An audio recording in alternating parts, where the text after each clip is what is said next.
Why would we ever say something like, you get what you get? Right. Now imagine going out to dinner tonight.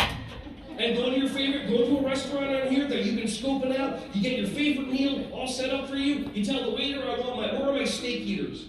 The flesh eaters. All right, where are all the sea bug eaters? Crabs and all that stuff. Where are the pasta eaters? We're just the eaters. Let's go, exactly.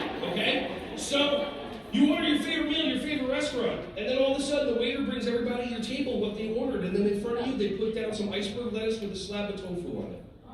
And you look at that waiter as respectfully as possible because you've seen Ryan Reynolds' movie Waiting, and you go, I didn't order this. And they look at you and they say, you get what you get, you don't get upset, and turn around and walk away. How many of you are like, valid? How many of you would lose your minds? Raise your hand. Where are the people pleasers that would just suck it up? Oh, well, it's okay. Look, the chef's having it.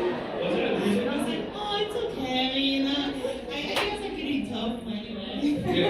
Yeah, the chef's probably just having a bad day. He's probably dancing the waiter, making all these excuses for everybody, and everyone's sitting there with their steak, and you're just like, oh, tofu's good for me. Okay. For example, ladies may really was like, you ever get a haircut and you totally hate it, and then you overtip them because you feel bad. Like, why did you do that? That's people pleasing 101 right there. I overtip them because I'm never going to see them again.